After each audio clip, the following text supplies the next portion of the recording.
Now, a deadly gas leak at the Angelo informal settlement in Boksburg last week left 17 people dead, including a child.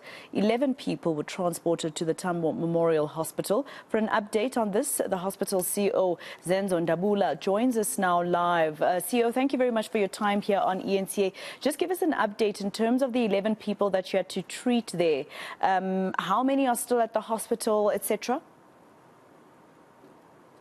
Good morning, Masefa, and good morning to your listeners. Thank you for giving us this opportunity to report back. Of the 11, you will recall that the first one died upon arrival, and then one has been ventilated, and then the other 9 have been discharged. So we're only remaining with one in the hospital who's still not well. On Sunday, their relatives were at the hospital, and we have spoken with them, and we keep them updated about his condition.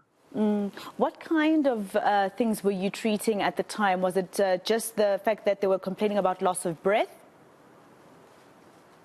Yes, look, the majority were really admitted for observations, except that as we were doing tests, we then picked up other issues. That's why then they remained in hospital for a longer period. But for this one, it was a gas inhalation, which really affected his brain. So he's still receiving medical help.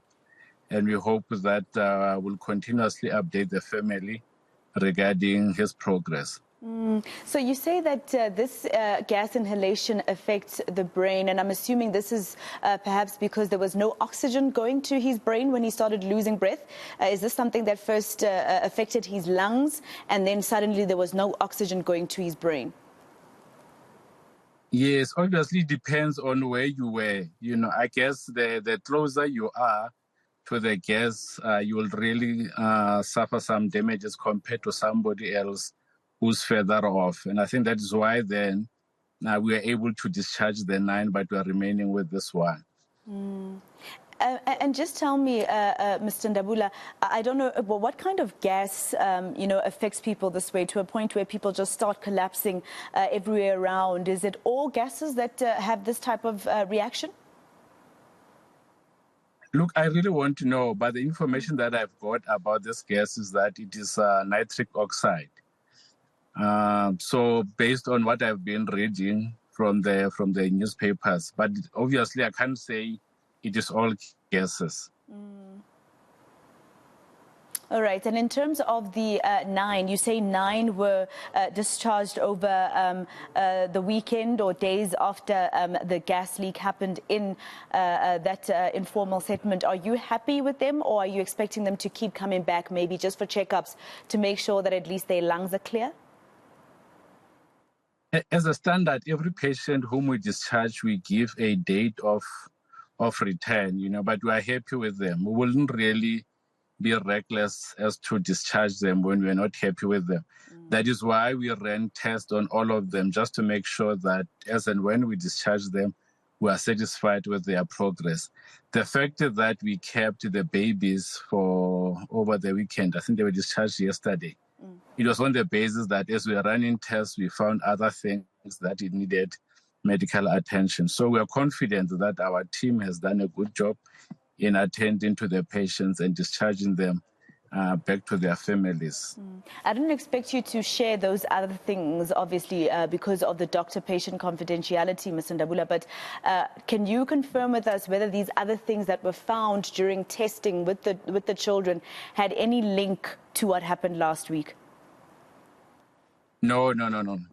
They did not have any link. For example, if I'm walking and I fall, and only to find that when I'm going to hospital because of a sore knee, as they test me, they find that I've got high blood pressure. Okay. And therefore they end up also treating the high blood pressure, which was not the first reason for me to come to the hospital.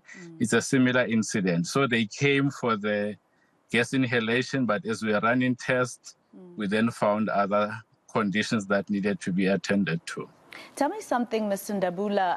Obviously, an area like the East Rand, for instance, has a lot of mines, a lot of them actually even abandoned. It has a lot of firms, for instance, etc. I don't know, because Tambo Memorial Service is in that particular area. Is it the first time that you're treating people for things such as gas inhalation at your hospital, or have you treated people because of gas inhalation before? It just wasn't at, at the numbers that you saw come in last week? Not to my knowledge, Masejo. I don't have any recollection. I'm not sure in the previous years, but not to my knowledge. All right. Now, I just thought I should ask you that question because, a lot of people were saying the East Rand is also particularly an issue when it comes to the fact that there are many firms there, for instance, and factories, as well as disowned mines. And I was just wondering if the hospital has treated people for any type of inhalation before. But thank you very much for your time here on eNCA. That's Zenzo Ndabula. He is the CEO of Tambo Memorial Hospital on the East Rand.